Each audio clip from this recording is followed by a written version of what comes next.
All right, good evening, everyone. Thank you for joining us. Thank you. Oh, yep, and we do have. I apologize. I apologize. Just going to call the meeting to order. Looks like we have everyone here.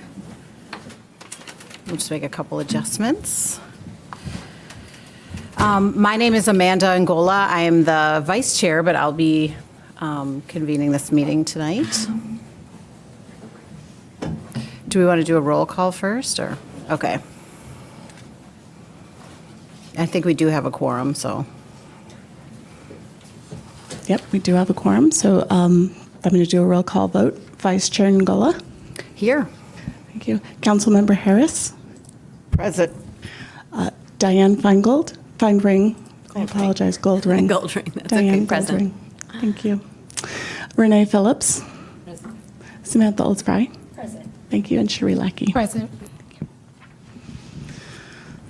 Okay, so our first order is approval of the minutes. Do I have a motion to approve the minutes? So moved. Okay. Second? Okay. Great. All right, moving right along, we'll move into, A vote.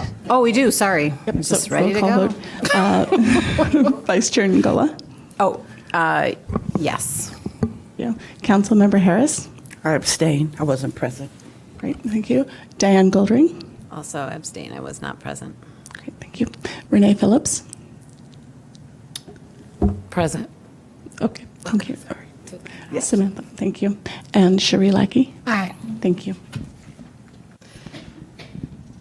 All right, great. Now we'll move on to our public comment. And it looks like we have one person here in the audience and perhaps, and we'll see if there's anyone online, but we can start with Elisa Garcia from Lydia Home.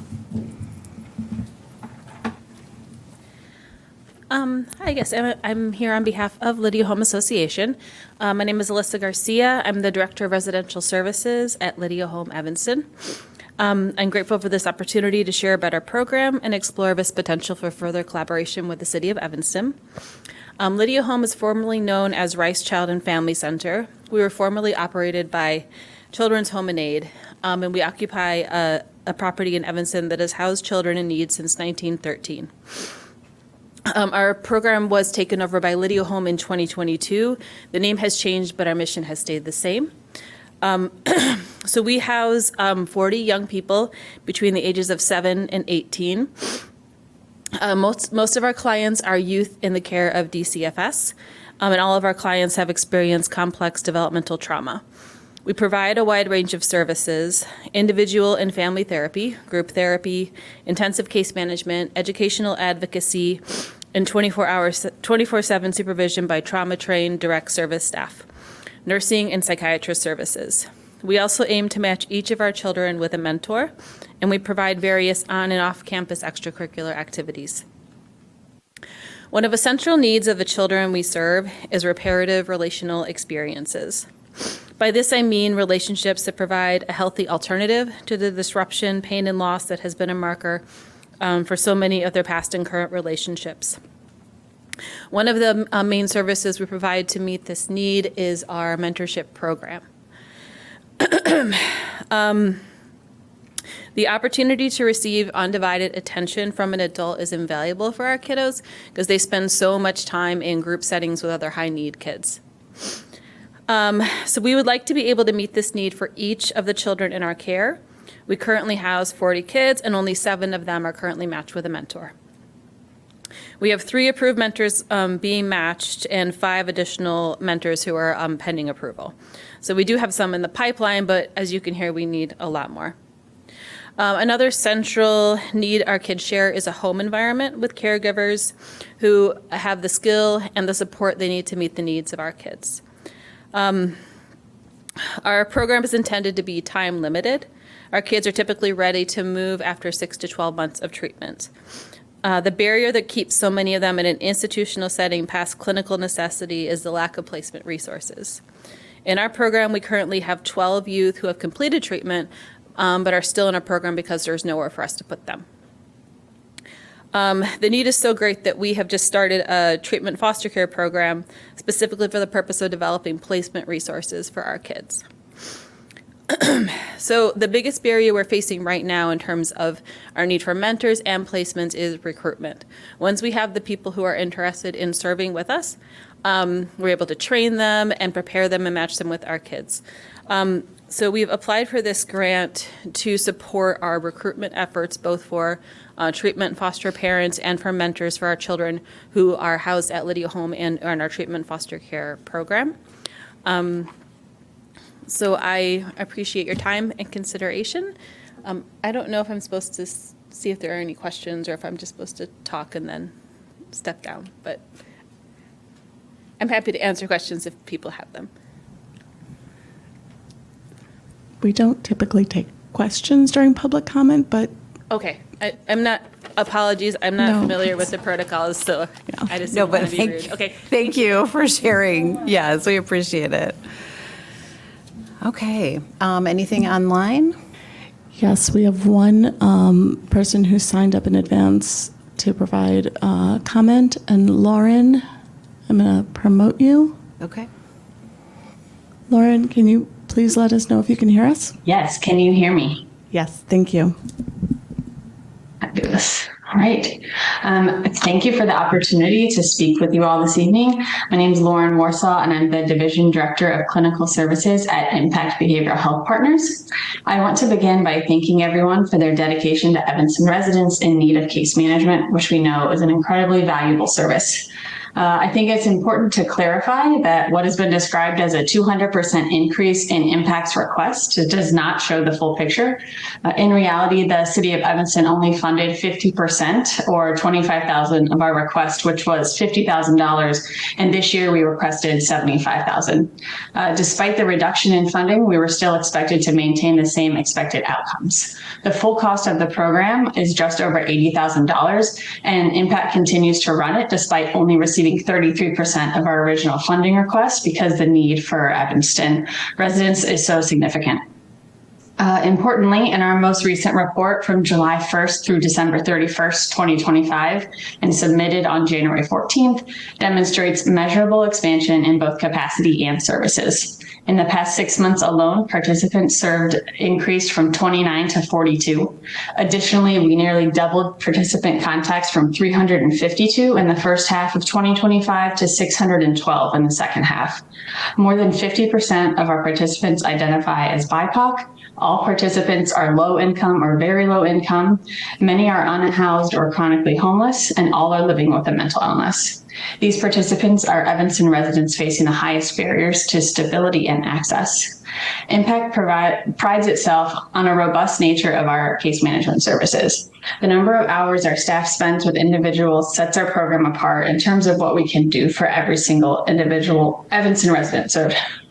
An appropriate caseload for a single Impact case manager provides this level of service is 25 participants at a given time. Because of this attentive care and support, it is impossible for our program to hit the high threshold of 250 or more participants without greatly sacrificing the quality of service. In the first half of 2025, the city's $25,000 investment allowed us to serve 31 Evanston residents. Referrals have since increased by 73% through trusted partners like Interfaith Action, Erie Family Health Centers, McGall YMCA, Evanston Public Library, and Connections for the Homeless. Our $75,000 request reflects the true cost of a full-time case manager and would allow us to serve at least 60 residents in 2026. Without this funding, waitlists will grow and barriers to service will increase. This would particularly affect those who are unhoused. With it, Impact can continue to expand service and ensure Evanston residents with the fewest resources are not turned away. Thank you for your consideration. Thank you very much for your comments. Thanks, Lauren.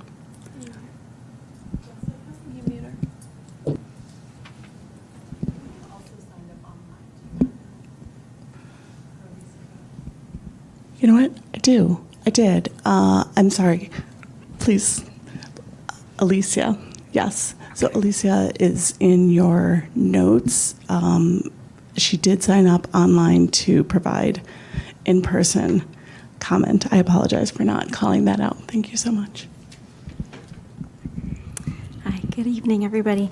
My name is Alicia Gaddis. I'm the Substance Use Disorder Treatment Program Director at Peer Services, which is just right across the street, so we had a very easy commute tonight.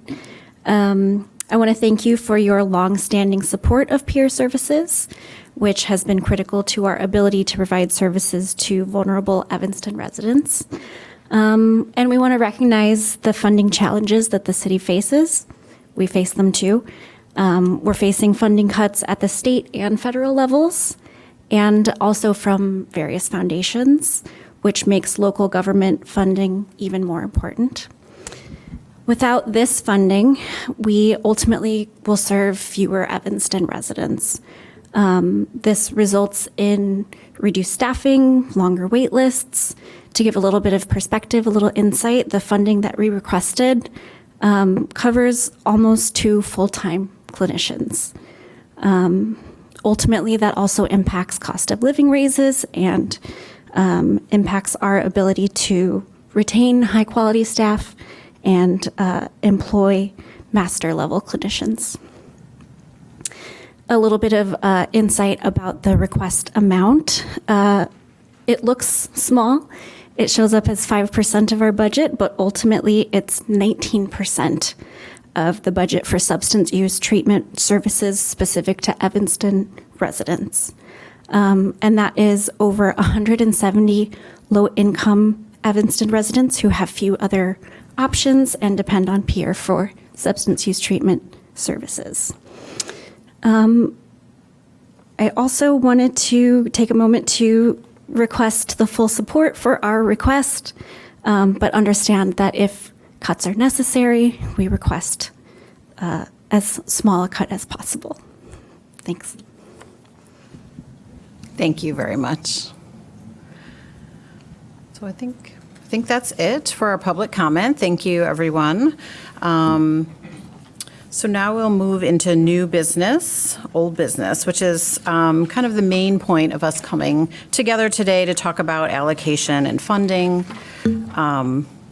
I think the city is going to talk a little bit about some of the guidelines and some of the work that we've put in. But before we do that, I would just like to kind of frame our work today, just maybe piggybacking off of what you were saying, Alicia, about this is a really difficult socio-political time. Funding is really at a premium, and we all, being volunteers, care about the social services in Evanston. We care about Evanston residents, and we want to do our very best, but also acknowledging that these are really tough decisions, and we wish that we could fund everyone to their fullest extent, simply because everyone here is worthy and does excellent work with residents. So I just want to start by saying that, and we can move into the city's report. Thank you. All right, give me just a moment to share my screen here.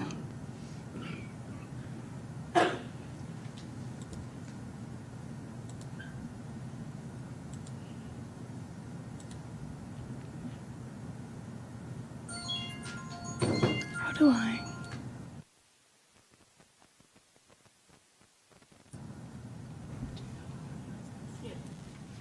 Thank you. Okay, I'll share the mouse with you, Marianne.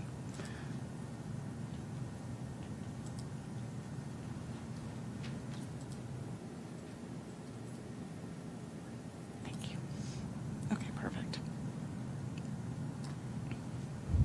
Okay, while we're working at our technology, I wanted to start by providing an overview of the SSE methodology that was approved at the December meeting. Any application with an SSE, so you may recall through the application process, SSE approved the application questions and SSE approved the evaluation sheets that were used to evaluate applications. SSE then used those evaluation sheets to score applications.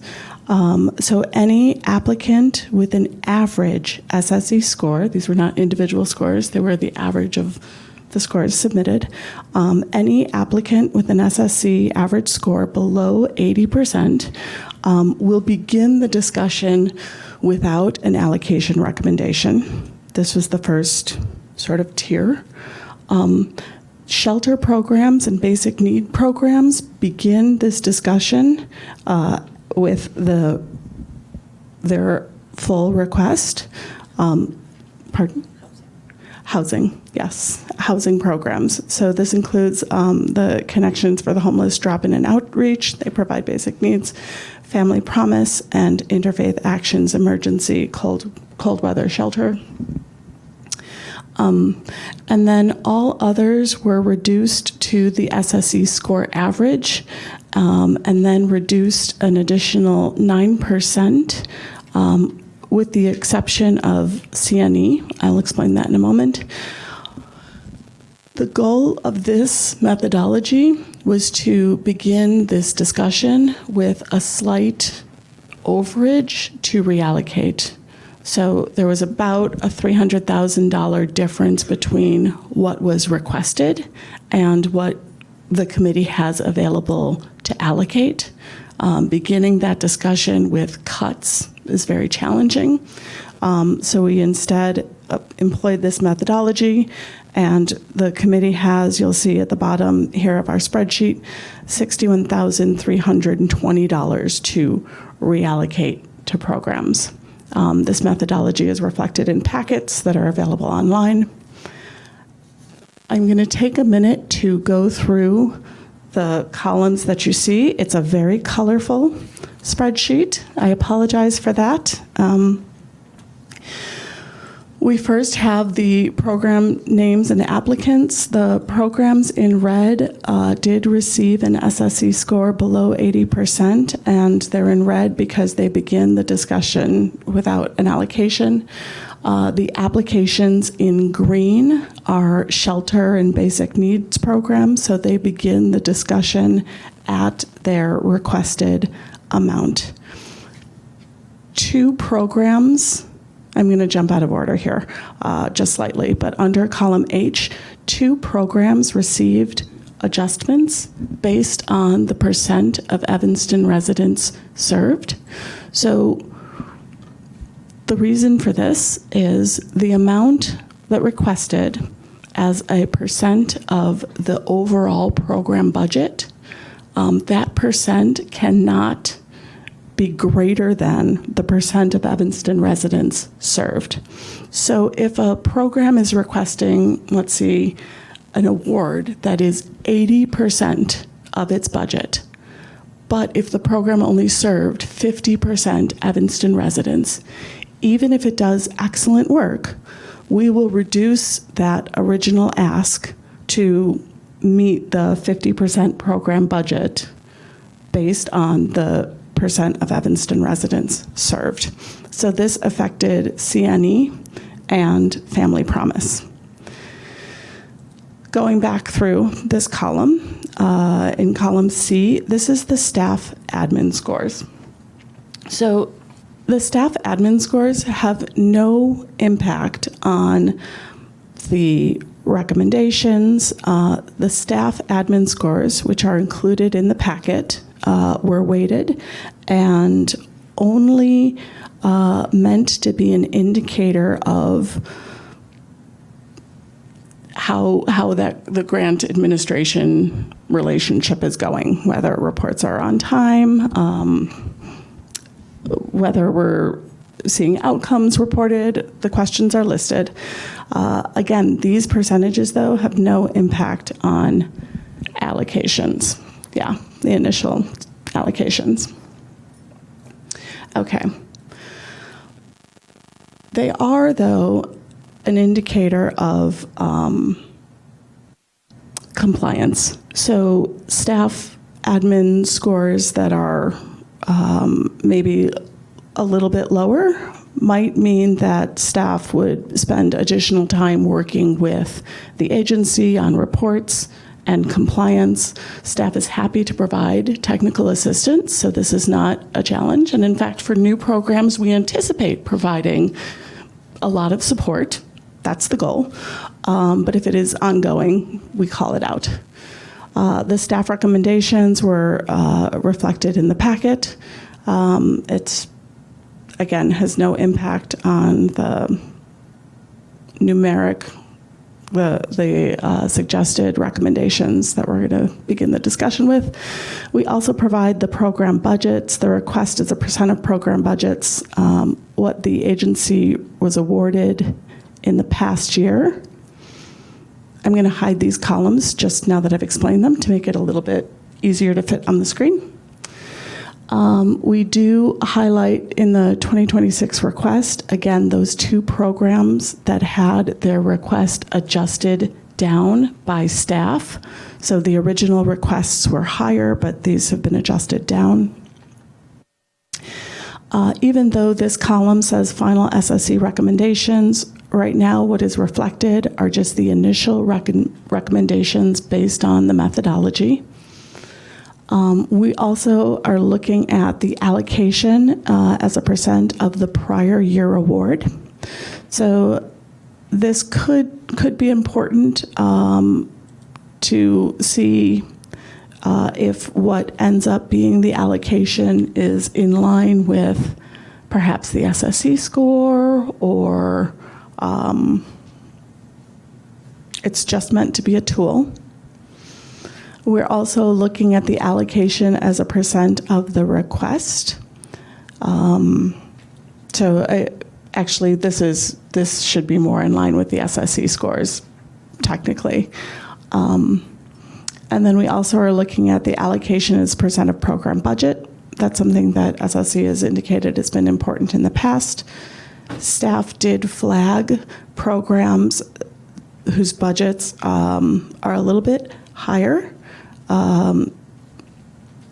Pre-COVID, the guidance was for city funds to not exceed perhaps 30% of the program budget, to reduce an over-reliance on city funds in case anything happened to city funds.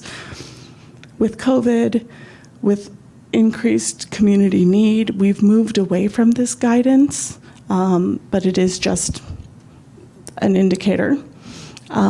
Staff also included the % of Evanston served as a % of the total population, and then the number of Evanston residents served. And staff did flag any programs serving less than 100 Evanston residents. When compared to the request, SSE can just see if this is in line with the numbers served. Okay, any questions? I'm going to pause for a minute. Okay, I can unhide any of these columns. They are reflected in the packet if they make the discussion, if people are curious, and they make the discussion a little easier. I'm happy to unhide things. Okay, did you want to? No. Okay. Yep, I am going to hide. So for now, I'm going to hide these columns.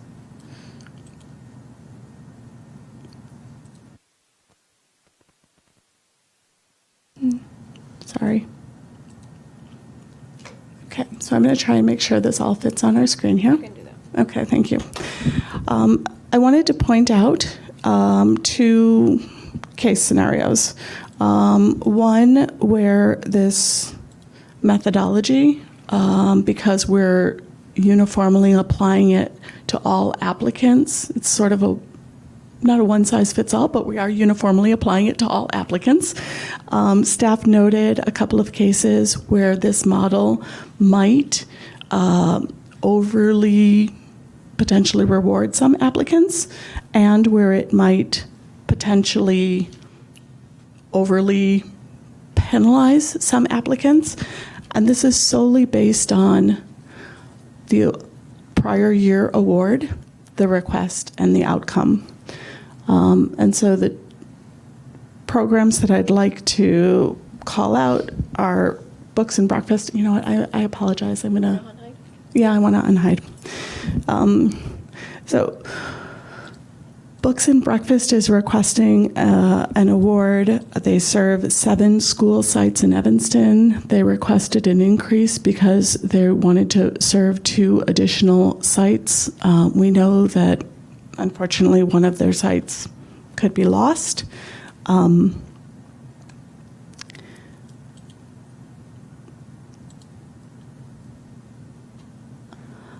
Thank you. Their current allocation as a percent of their program budget. Yep, and they're, yeah, would you mind expanding? Yes, yes. So we're looking at their allocation as percent of the request. No, sorry. Column K. Yes, column K. Thank you.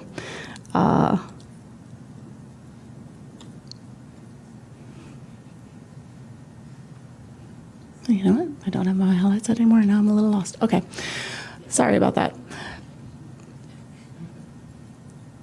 Oh, you know what? I apologize. We're looking at column J. The allocation is a percent of the prior year award because we want to see how the model impacts their prior year award. So for Books and Breakfasts, it's 120% of their prior year award. We're not sure about their increased capacity. Staff is not commenting on the award, but just calling out that if they can't expand their capacity as much as they had hoped to, that 120% might be a little bit of a bump. The same goes for Family Focus. Family Focus has requested an increase to potentially hire new staff based on their prior year award. The bump is 118%, potentially over budget or over their prior year award. Pardon? 18% over the award. Yeah, thank you. 20% for Books and Breakfast, 18% for Family Focus. Just something to flag.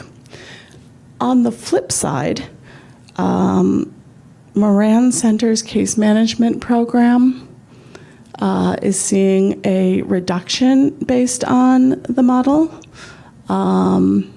as is Peer Services.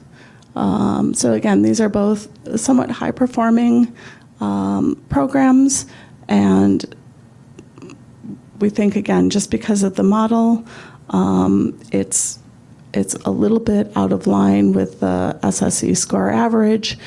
These awards are coming in below the prior year award, and that is all that staff wanted to point out when awards, yeah. Oh, just noticing, isn't Moran, it says 103% in that. Oh, I'm sorry, Moran Center's case management program. Oh, okay. Oh, it's the 91. Okay, yeah, Yes, thank you. so they're receiving a potential reduction even though they're a higher performing agency. Okay, so now I'm going to go back to. Nope. I think you keep the 25 award and. Oh, yep, you're right. Thank you. This is why I should usually let Marion just drive all the technology, but I'm a little bit nervous. Okay, there we go.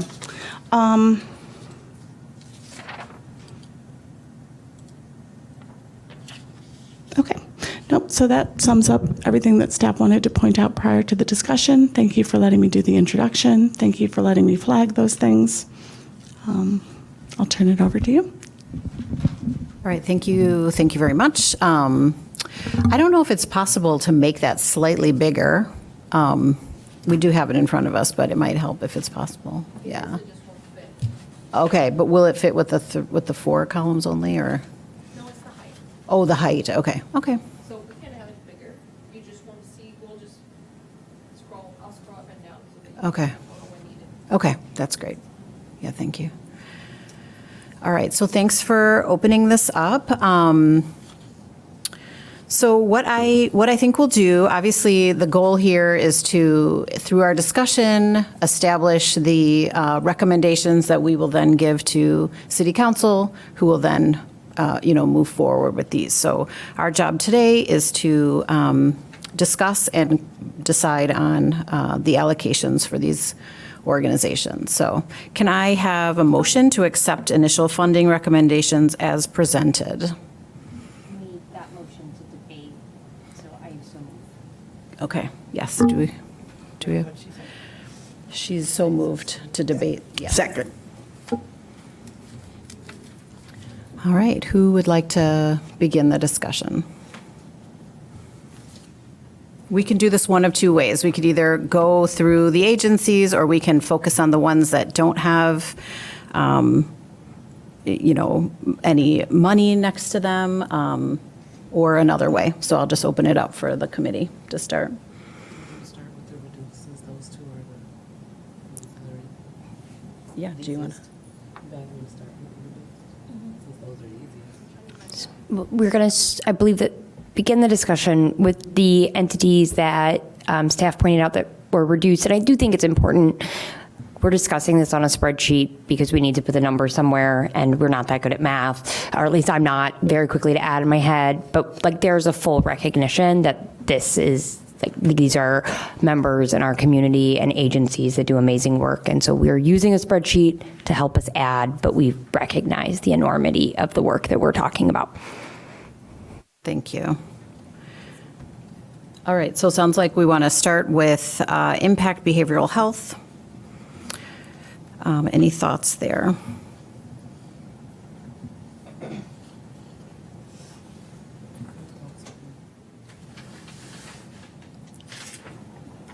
Do people want to add money to this? We have $61,320.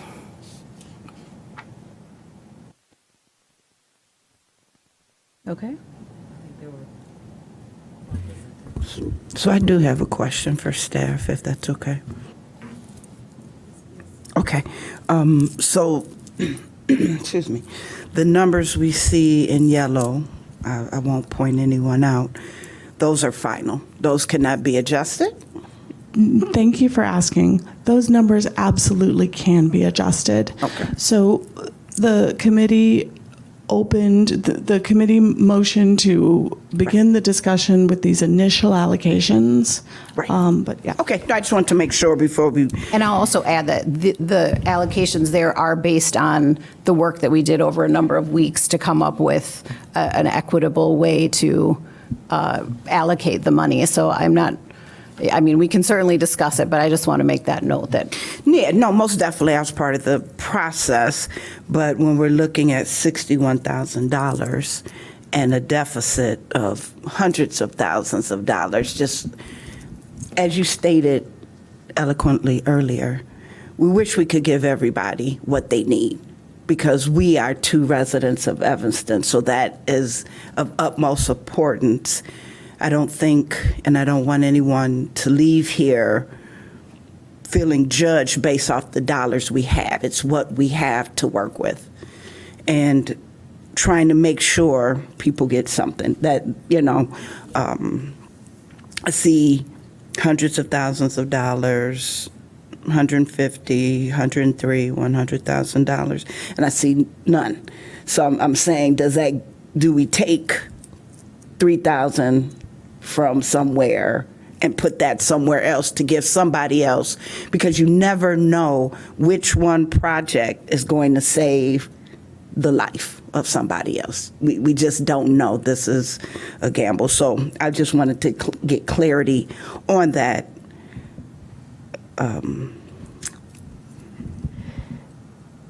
We're happy if that's helpful to also remind the committee of how the yellow column, how those numbers were provided, like what's behind it, if it's a reminder that people would like. I have the document. I have the Okay. documentation. Again, I wanted us to think of it in that nature, that this is all we have.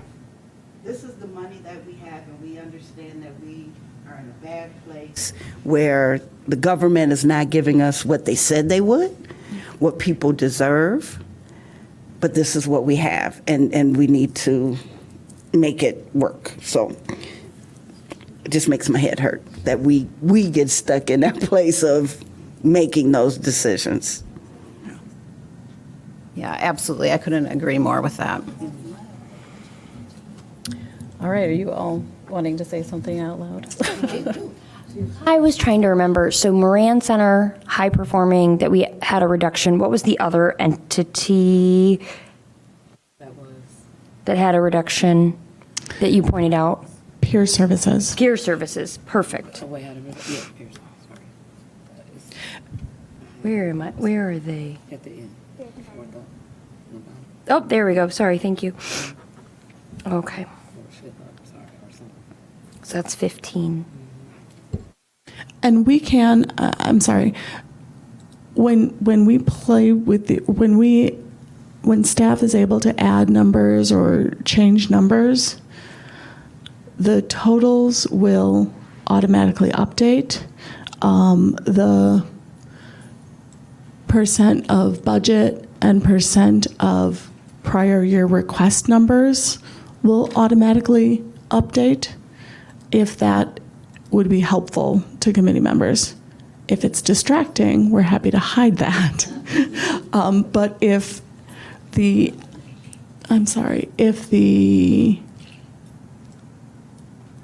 allocation is a percent of the prior year award or allocation is a percent of request is helpful, any changes we make will automatically update those columns for review. Yes.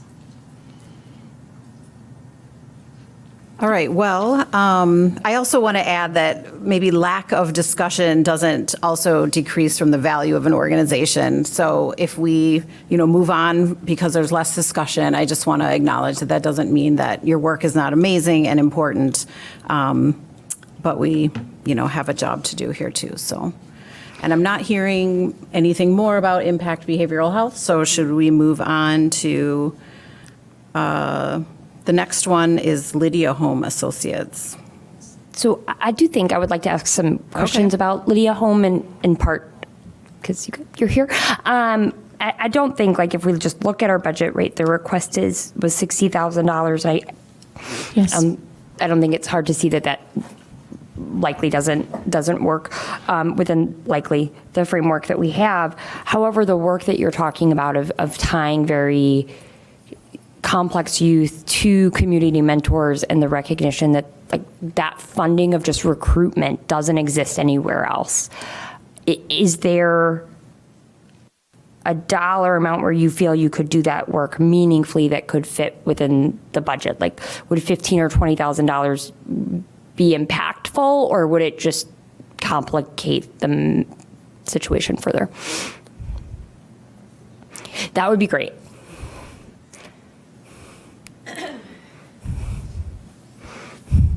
Yes, I think it could be impactful. Thank you for asking. I don't know if you can hear me. I think the way that we're thinking about this is if we had the amount requested, we would use it to partially fund a position. But with 15 or 20,000, we could fund some advertising and recruitment that way, and then we could just use existing positions to integrate the recruited people into our work. So we do have a large team, and there are ways that we could apportion that work. Does that help? That was very helpful. Thank you.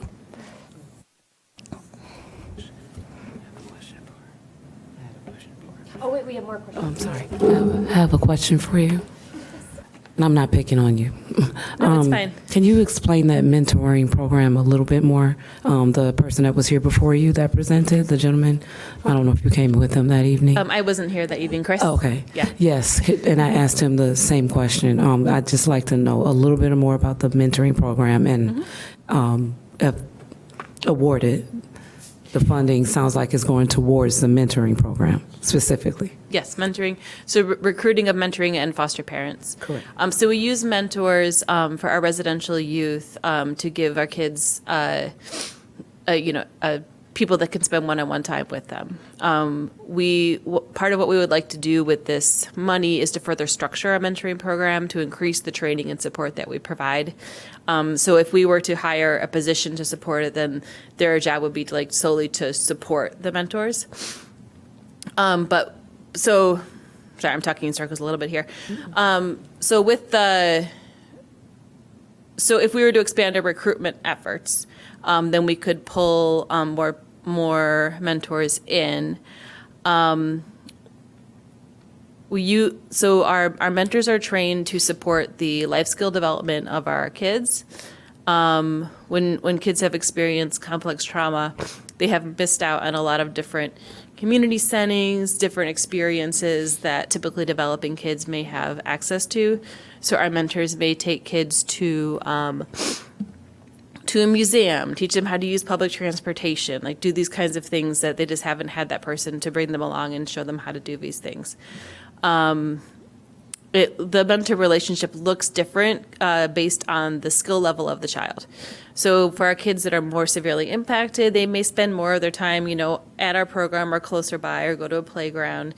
But for our children who have higher skill levels, they would go and do more complex activities. So it's hard to describe in a nutshell exactly what that looks like. We ask our mentors to volunteer a minimum of 4 hours a month, and many of them do much more, actually. Right. That was the part I was waiting for. So Okay. it was volunteers. Oh, yeah, I'm sorry. I should have started there. Yes, so we recruit volunteers to work with our kids.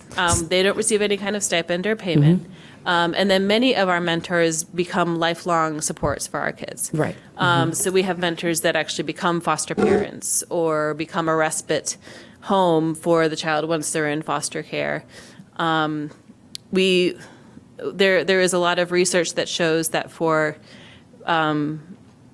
youth who have experienced several adverse childhood experiences, that just one supportive, positive adult that sticks with them through the lifespan or into young adulthood has a measurable impact on outcomes, and we have seen that happen with our kids. So this is one of the reasons that we're really trying to focus more resources, more energy into this program. So you're saying the funding would go to the mentors? So the funding would go to recruitment Recruitment, campaigns. excuse me. For volunteers, correct? For volunteers. So we Right. don't give the mentors any kind of a payment. Now, one of the things that we have toyed with, and we don't have this in place currently, is to have some kind of stipend in place for them Right. to use to take the kids for the activities. So that part of that depends on the level of funding that we would receive, because we don't currently have funding available for that. Right, I'm clear. I just wanted to make sure that I understood it correctly. The mentors do not get paid. Correct. Right, but the funding the funding that you're requesting is for the mentors? Yes. To hire mentors, right? Okay. to advertise, to hire, for the recruitment, for recruit. Thank you. advertising, yeah. I just wanted that clarity because I think I was missing out on the advertising from last time, that particular word. Yeah. Thank you. I appreciate you explaining the program a little bit more too. Of course, not a problem. And I think the issue, right, is there are 45 kids and 7 mentors and some in the pipeline and just sort of, I'm very yeah. Any other questions? Or all right, thank you.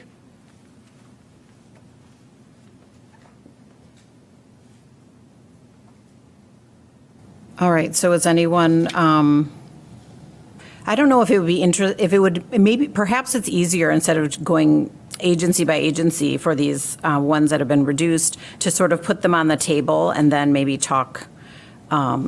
decide on some amounts. So in the effort to do that, anyone want to ask questions or share thoughts about YOU safety net?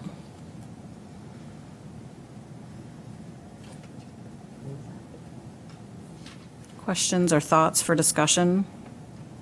So I have what sticks to me in importance is when I look at the numbers of how many Evanstonians we serve and the percentages and for YOU, it's 100% of 183 people, where we see less for Moran, North Shore Center. And I'm struggling with that. That's where I'm struggling with. I need Evanston people to get Evanston dollars, because when they're from somewhere else, we're not sure if they're tapping into that community as well. So that is my struggle.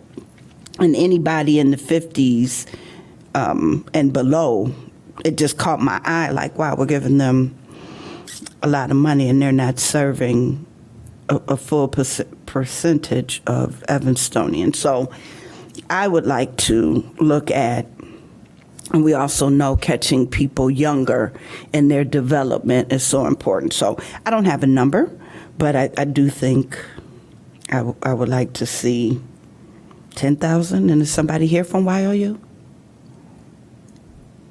Can I have you guys?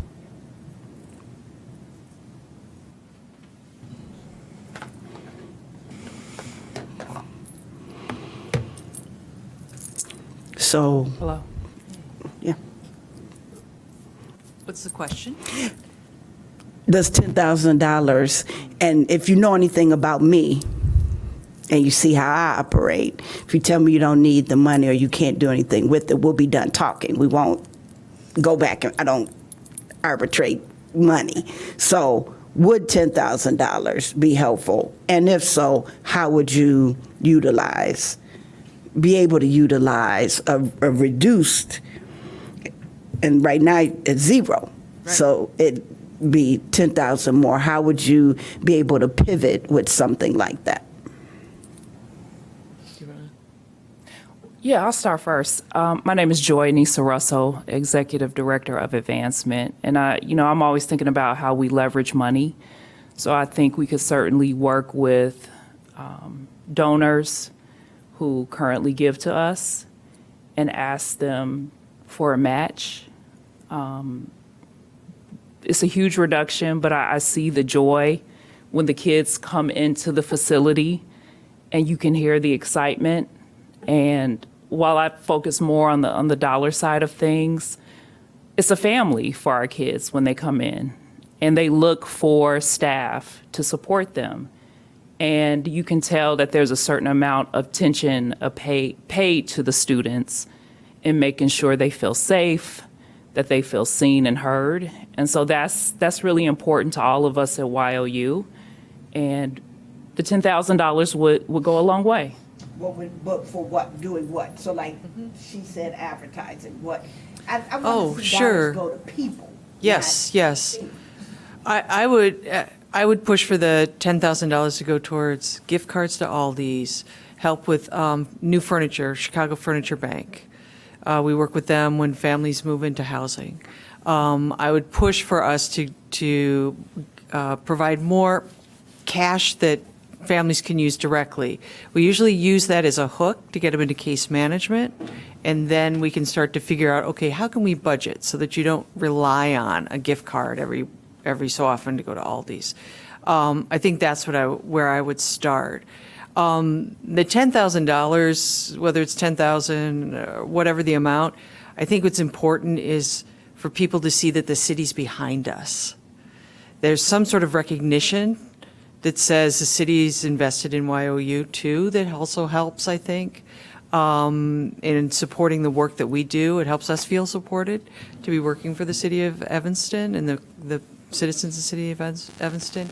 But to answer your question, I would see the $10,000 going directly into vouchers and directly to the families. Okay. Any other questions? Okay. Thanks. Thank you. Yeah. I know we've had some discussion in the past about the administrative burden of having less than 30,000. And so I think that's something that maybe we should take into consideration in our discussion as well. We don't have to stick with that, but it might be something to think about. Maybe we're funding fewer to give a greater impact with the money. So. Okay. So what you gonna do with $30,000? And it just, we provided a guideline of $30,000 based on the administrative burden.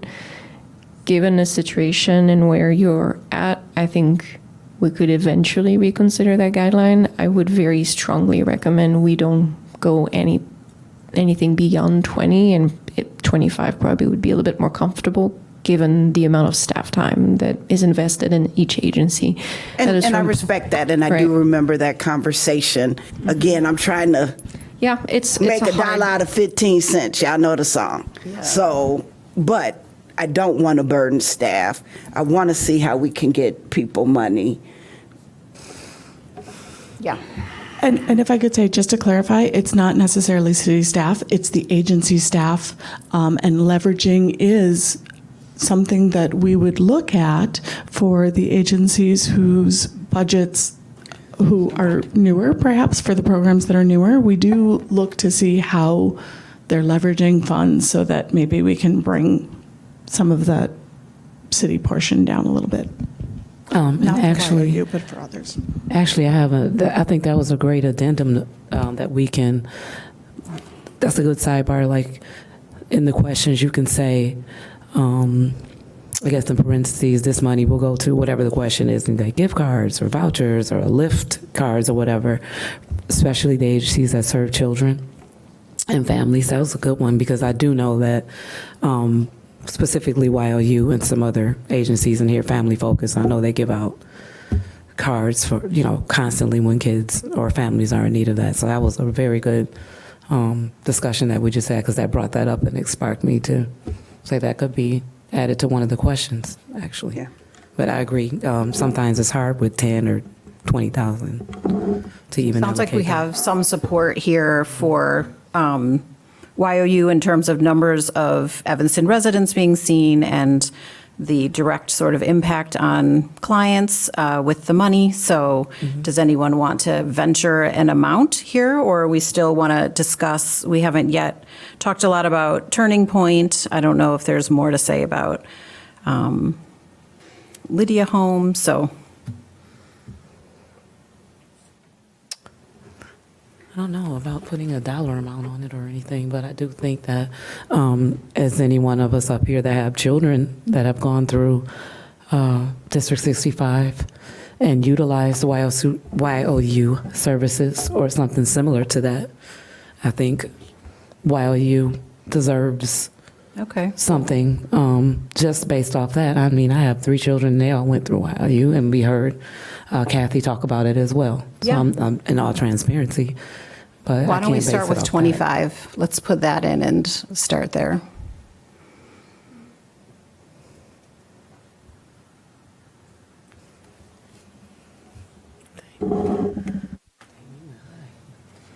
Well, they were just saying that that would be kind of the lower end of anything that would be impactful. So that's two. That's 2 groups we can affect. So if we're doing, we got about 36 and some change left.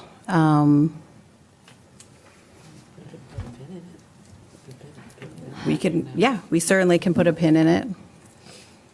But we do need to come up with, we need to decide all of these tonight, correct? So, yeah.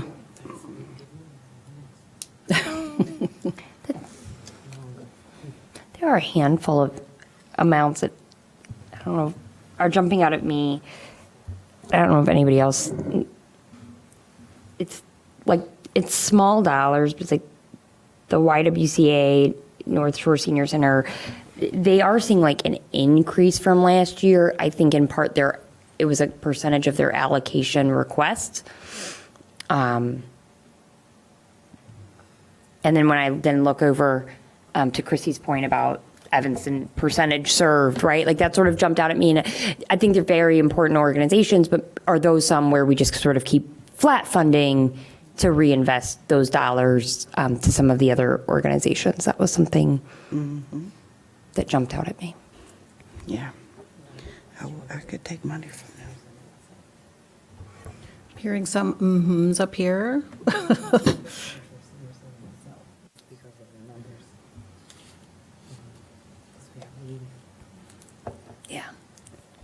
Well, what if we were to think about the remaining 34, I think is what it was, and then if there's more money that we'd like to add, we could think about possibly going with what you're talking about.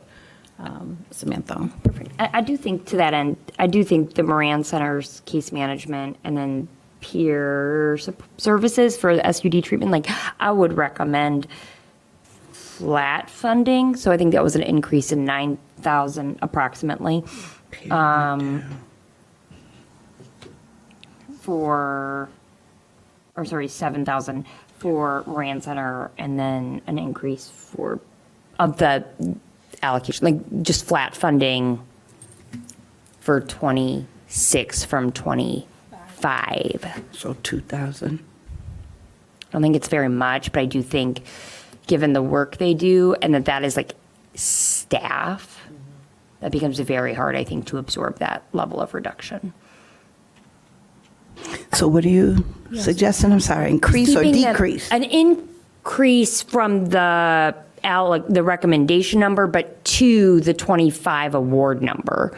For their I'm sorry, I'm just, So the The Moran 60 Center is at 66,000. I'm recommending we go up to the 73.5 Case management. case management. gotcha. And then the peer services is at 84,105, and I'd probably recommend we just go to 100, but that 99.5. But look at those percentages of Evanstonian served, 29%. That bothers me. It's no one's fault who walks in the door, but I'm looking at places that have 100% Evanstonian served.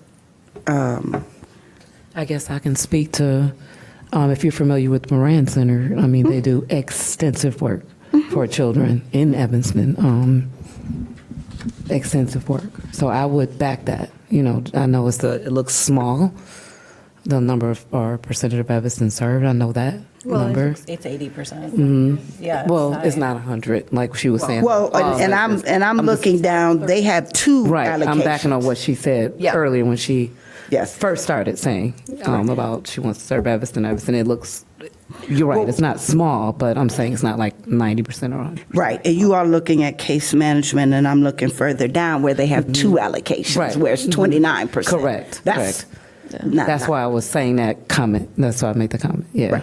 But their work is extensive and expensive, especially on the legal services side. Chair. If I may, I also want to mention that staff was looking at that data point. We also looked at the percentage of Evanston served, as well as the percentage of the budget that the request is Correct. representing, to have that context as well. Yes. Right, for example, Moran Center, it's 12% of their budget, 79% Evanstonian served. So what you're hoping not to see is a situation where it's 30% of their budget, 25% Evanstonian served. You're looking for balance, or something like what we're seeing here. It's a small portion of their budget, but the percentage of Evanstonian served is sizable. And I think to the peer services, to that it's 4%, but it is 29% of who they're serving. I don't know. I totally recommend a reduction for peer services.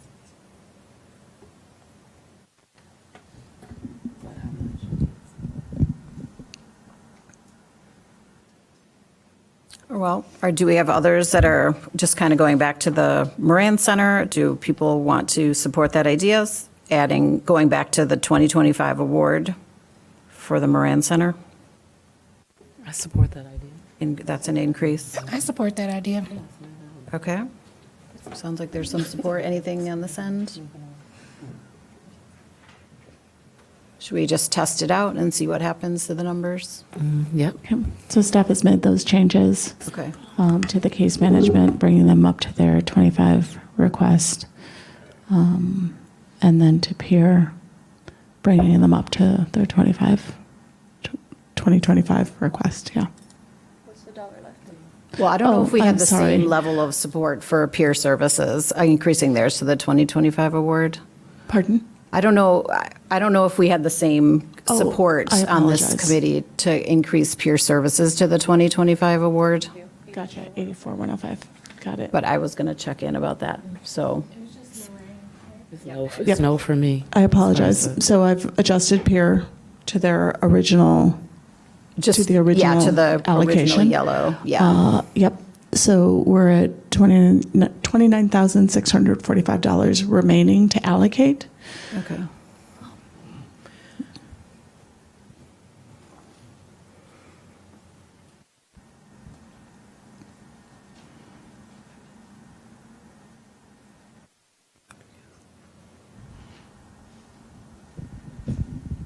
Any other ideas, folks?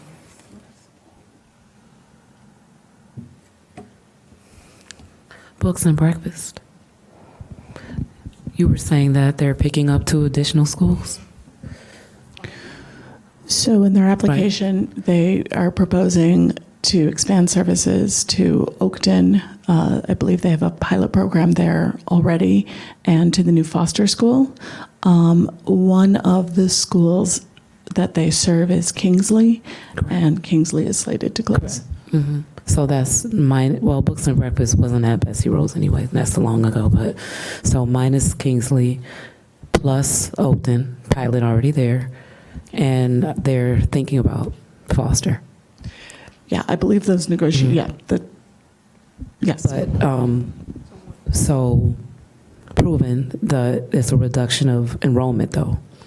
It's continuing every year. The enrollment is reducing of kids overall. So I'm wondering, how are they requesting? Well, we don't know if the enrollment in their program is less, right? Like, they don't see every student. They don't. I would love to know that, because I would think the enrollment in Books and Breakfast is low, because it's already low per school.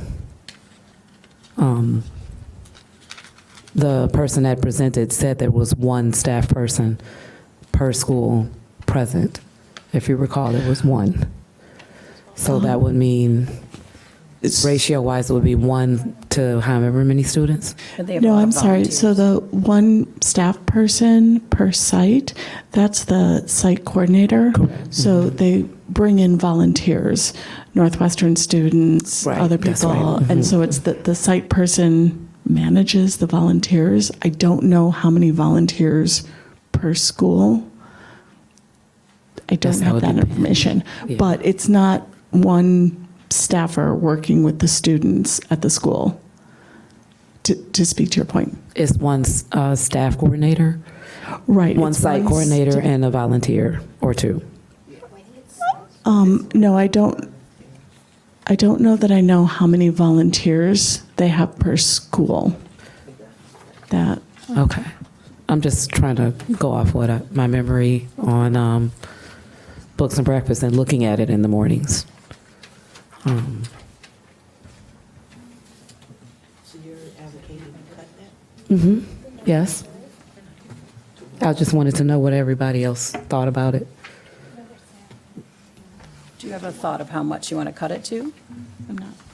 I would love help with that, if you guys don't mind. But yes, I'm strongly recommending to. Are there Am I others, allowed is to there say support for that? Do others want to? Yeah, you can say whatever you want. I'm sorry, could you restate it, Amanda? Just wondering if there was other support on the committee for reducing Books and Breakfast. To go to flat? Is that what you're suggesting, 47? That's a great idea, actually, too. I'm just asking. Yeah, because, I mean, they do need the funding for the kids that want to, or the families that need that support in the mornings from 7 to 8, or 8 to 9, or whatever the time is. Were there thoughts? I guess the thought process there would be that Kingsley site director would move to Foster. Is that what they were saying? Well, it wasn't, I think when they presented, it wasn't, we didn't, yeah, right, like it was a timing.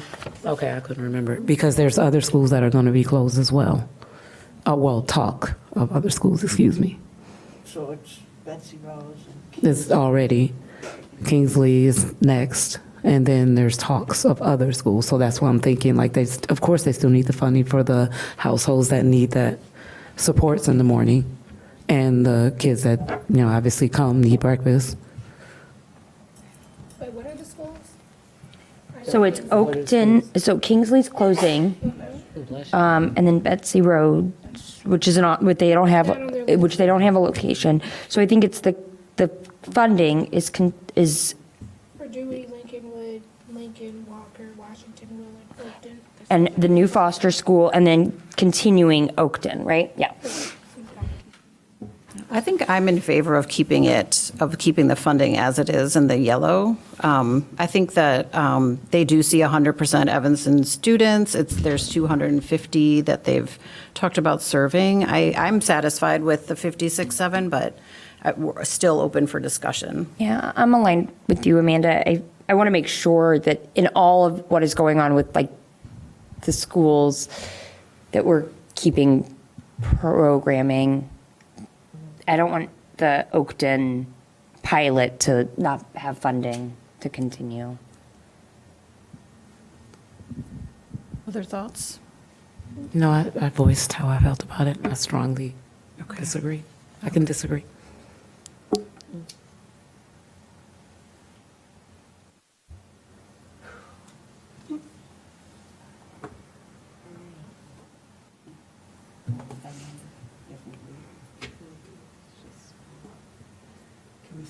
Can you scroll that up a little bit more again? Okay, thank you. Yeah, we're at 29 now. Sorry. Oh, God bless.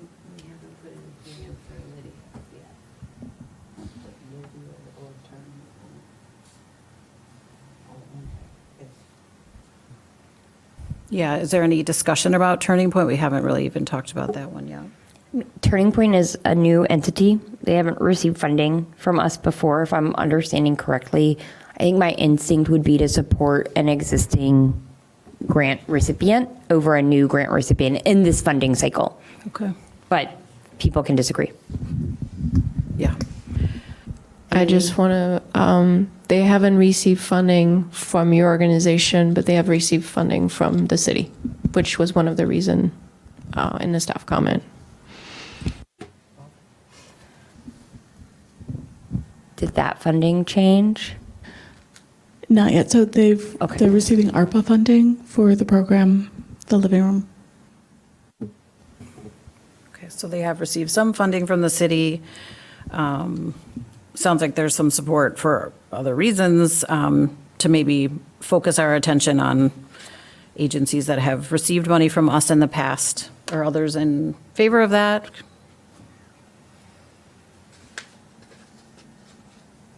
In favor of what? Of basically Turning Point, we're not funding them in this funding cycle because they've received city funding in another capacity, and focusing our priorities on agencies who have received funding from us in the past. I support. Okay. Excuse me. Okay.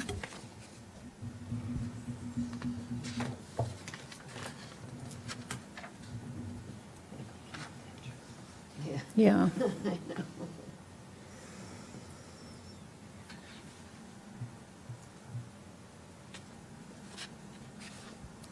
All right, so where are we now? We have 29,645. And we have impact behavioral health. We could add more to Turning, or we could to YOU. We could, there was a discussion about, some discussion about peer services. Any other agencies that we want to consider that we haven't fully come to closure about? If we leave money on the table, what happens? You gave me a face, so what happens? Do you want to? Okay, we want it to be zero at the end of the night. I just feel like Yeah. I'm playing Tetris right now. I'm like, If you're having trouble with the remaining dollars, but you're happy with the allocation, you could just decide on a bump that's based on the recommendation methodology, where whatever dollar is left is going to be allocated in the exact same way the methodology work. ideally, we're hoping that we worked really hard to make sure your budget was increased a little bit and that we had $1,050,000 for you all to allocate. We'd love to see that funding go to the community. Well, no, I mean, so this is my first year on it. Absolutely. So the money we leave on the table, can we allocate that later? Like, okay, No, so this is a one and done. One and done. Right. Gotcha. Okay. For this year. Right. Okay. I just didn't know. You somebody's going to create something tomorrow that saves the world, and then we're like, oh, had you No. been a day earlier? And I actually, just wanna understand. Actually, because you've mentioned this is the first time as well, I do want to provide context.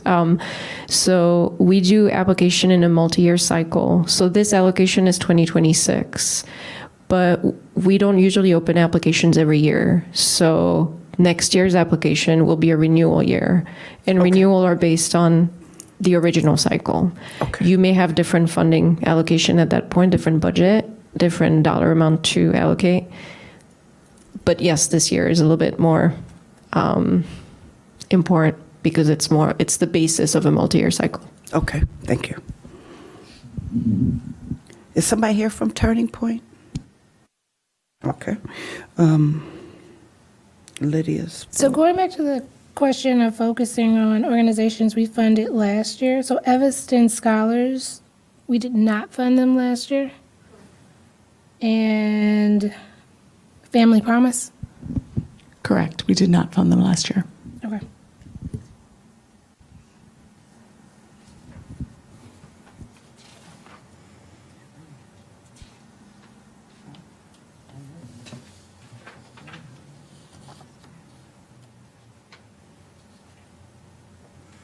But are we suggesting that we're zeroing their, I don't know if I would support that. I mean, I think with Turning Point, yes, they did not get funding from us, but also they did receive funding from the city. And I think that's really why the city had noted does not support.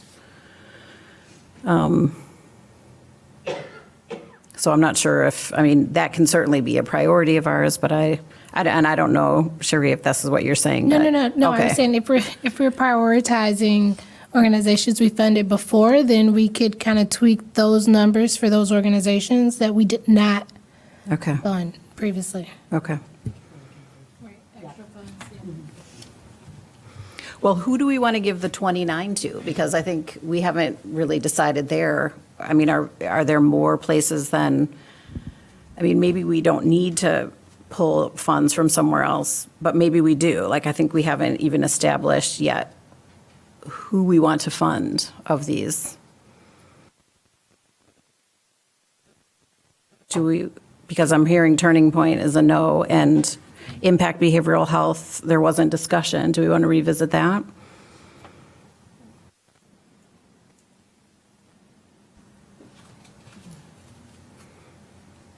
Are people in favor of funding Impact Behavioral Health?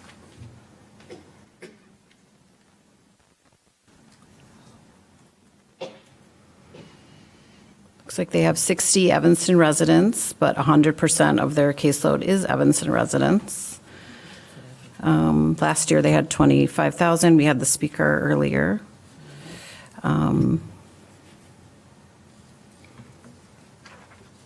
I do think, if I recall, one of the challenges around Impact Behavioral Health is that because of their wonderful utilization of Medicaid services, there was limited use of the city funding, if I'm remembering correctly, Jessica.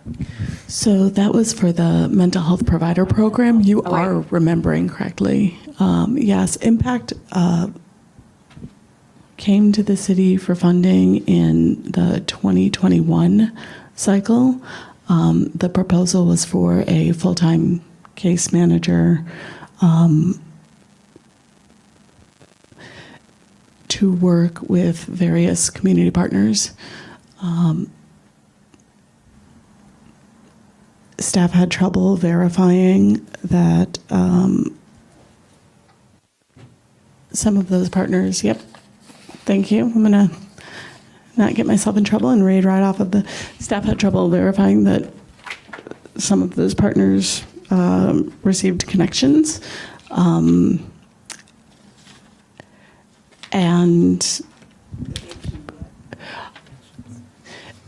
so it went from like a full-time staff member to a full-time but working part-time equivalent. There was some back and forth with the program. One of the challenges is, I have to say, that the city does not recommend, staff does not recommend calling a single staff person a program. They do case management work. They have an intake and they have case management staff. And when they carve out a specific staff member, the challenge we have is seeing how funding or the program increases capacity to serve Evanston residents. So the program is one full-time, clinical case manager dedicated to working with Evanston residents. The intake and case management team as a whole works with Evanston residents. They do have 12 at the time that staff created this summary. They had 12 case managers on staff. The impact program originally started at the YMCA, working with the men's residency program. They have in the 25 program year, starting in like July, they've started partnering with Interfaith Action to help Interfaith Action participants get SIM cards for their phones and receive additional services and connect them to additional services in the community. Yep.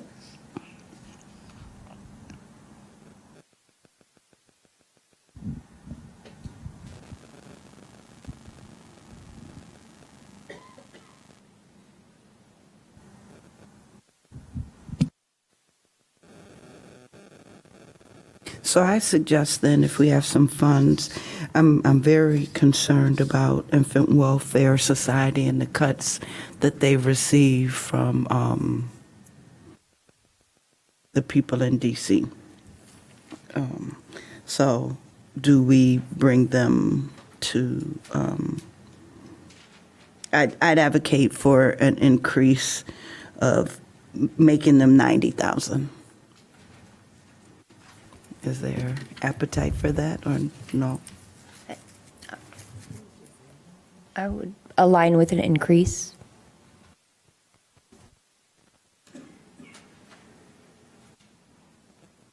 Any other thoughts?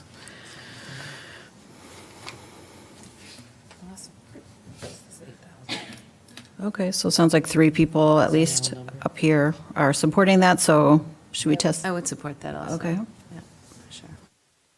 We test that out, 90. Scrolling down with that increase for Infant Welfare Society, we've got $21,860 remaining.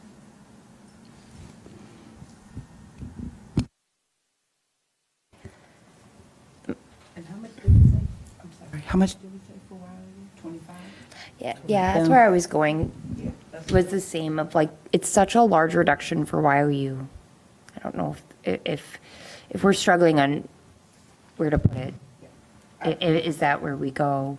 The other thing I do want to say is like, I think that the Lydia home, like if there's something we can do around just as we're talking, like if we can help support them and just maybe discussing the availability of these mentor volunteer program and just sort of trying to figure out how we can, through this committee and through the other organizations we're partnering with, making sure they know that volunteer opportunity exists to get those children mentors. I do think that's a great value to our community and is an incredibly worthwhile effort. So how much is left? Nothing? That's spent all the money? How much is left? 21,860. Do we want to give Lydia the 20? Or it sounds like there's some thought about adding more to YOU or like giving, some to Lydia. So see, y'all see I'm old because I'm switching between two pair of glasses. So I'm just old. We said no less than 20.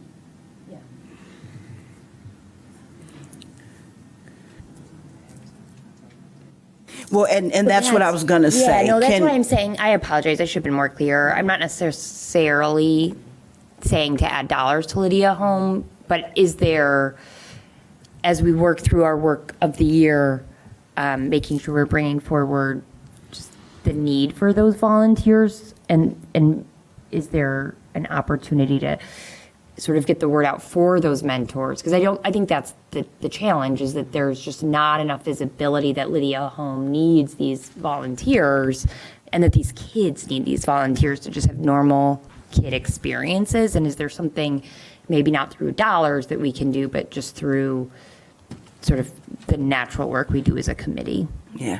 I guess I was thinking more because the reason I kept keying on that word advertising, because we're supporting the advertising for, Right. not the direct service. Yeah. So that's my only struggle with it. Yeah, and Again, not picking on them like I told Right. the beautiful person that came to the, is that called a lectern or something? Mm-hmm. Whatever that thing is. It's not, it's that advertising for. And I'm wondering if someone, wonderful person out there, will love to volunteer to do advertising for them for free, whoever. You're looking at if we could- somebody. Somebody around here knows how to advertise, do advertising, Yeah. and would be willing to, write that off or whatever. And Pro bono work, whatever. I do, again, I'm always, in all the hats that I wear, which is about 600, it's about the people, not the things. I need money to go to people, and I do take pause with the advertising.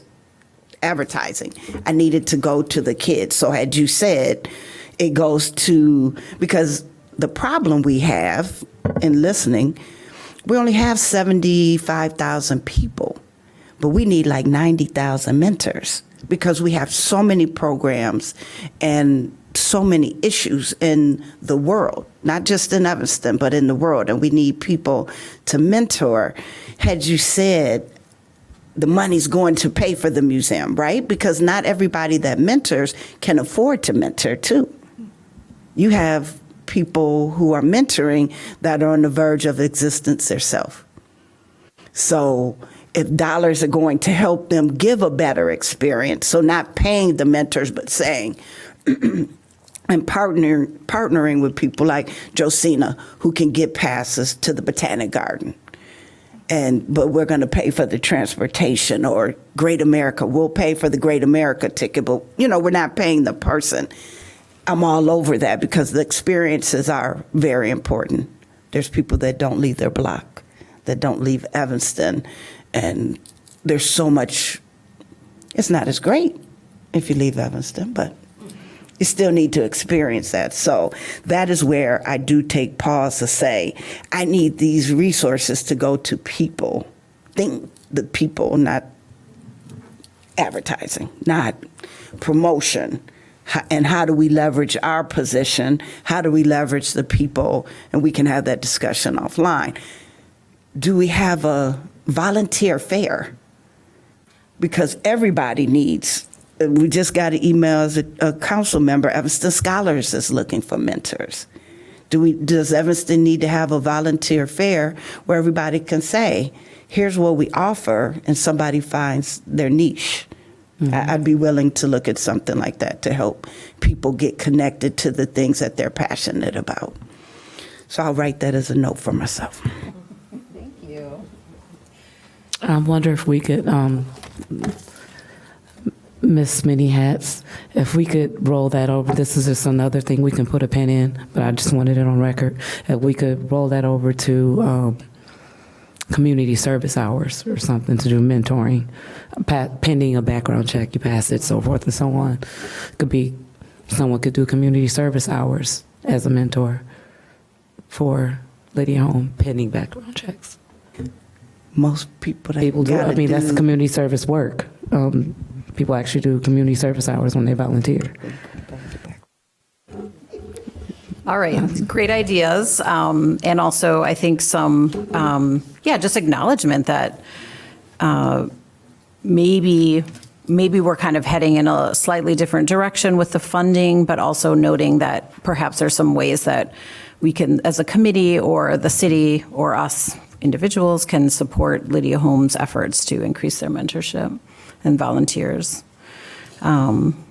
So I'm just trying to keep us on track because I turn into a pumpkin at 9, so I know I'm heading close to that.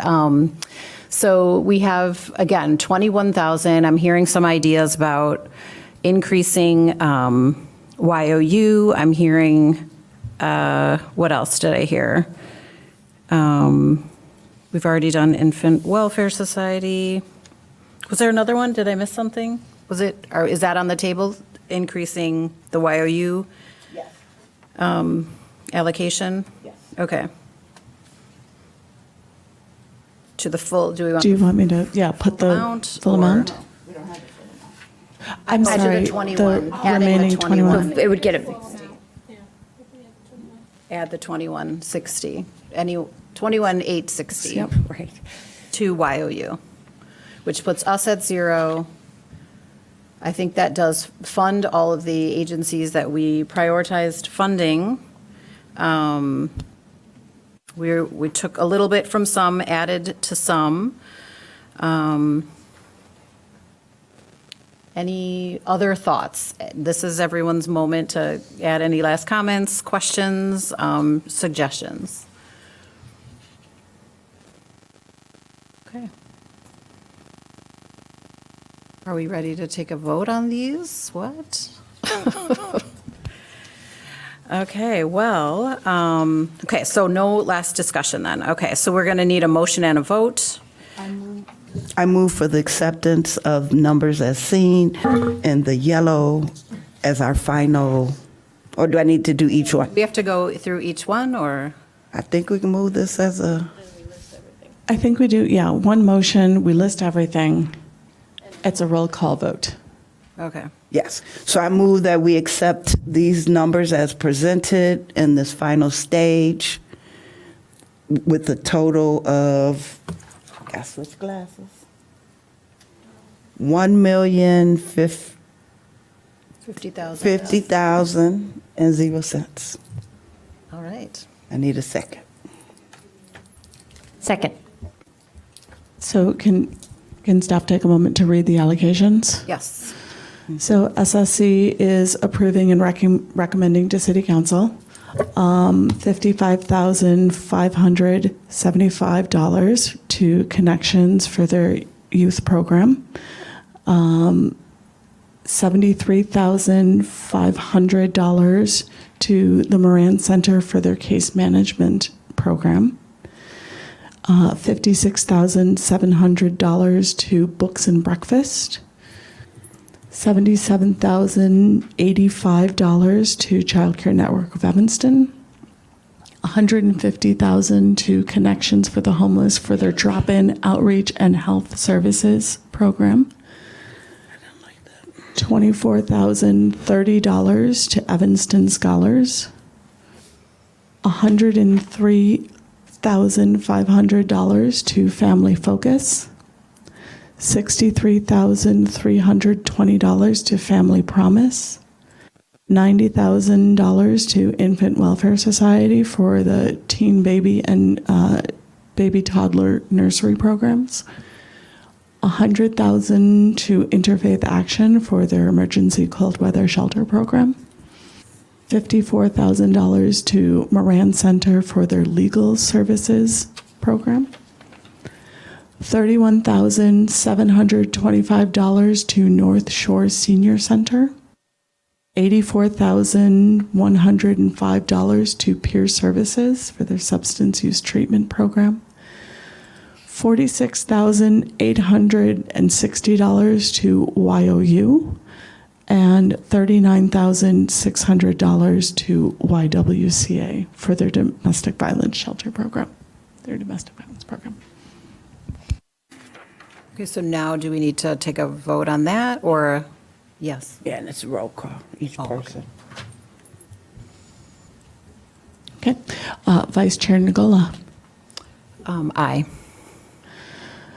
Councilmember Harris. Aye. Diane Goldring. Aye. Renee Phillips. Aye. Great. Samantha Oldsfry. Aye. Perfect. And Cherie Lackey. Aye. Perfect. Perfect. Thank you. All right, thank you, everyone, for this tough discussion, but also for sharing your ideas and having the courage to share your thoughts and perspectives on this. Also, thank you to the audience, those of you that spoke again. We really appreciate it. And for all of you for submitting applications. We hope we can do better next year and keep our fingers crossed, or at least, well, let me leave it at that. Okay, so I think now, what do we have to do now? Is there a staff report? Quick staff report. Yep. Staff wanted to just announce that the city's CAPER, the Consolidated Annual Performance and Evaluation Report, will be available for public comment starting Monday, March 2nd. The CAPER is our annual sort of capstone end of the year report that we put out for our federal grants. So that's the Community Development Block Grant, CDBG, our Emergency Solutions Grant, ESG, and our Home Investment Partnership Grant. Social Services is responsible for allocating ESG and 15% of CDBG, which is why I'm announcing the public comment period for this end of the year report. The public comment period will close at the Housing and Community Development Committee on March 17th. Thank you very much. And the report needs to be submitted to HUD after City Council approval at the end of March. So that's the point of the report. The report gets posted, but the key point is we have to submit it to HUD. Okay. And I think we have time for one more public comment before we adjourn, right? We do. Yeah. We do. I also just wanted to quickly announce that the federal budget has been approved and CDBG received flat funding, which is great news. We hope to hear about Evanston's award specifically in the next couple of months, right? That won't be a short time. We are not anticipating emergency getting ESG. We lost it in 24. We received it in 25. Unsure if it'll happen for 26, but fingers crossed. And while those funds are overseen by the committee, the federal budget also included flat funding for home, which funds our tenant-based rental assistance program and provides some affordable housing funding. So we're extremely excited about that because that was a federal fund that was at risk. Great. So thank you. That's it for the staff report. Thank you for that. And yeah, I kind of skipped in our agenda, but we do have time for public comment. Any other thoughts? Any public comment?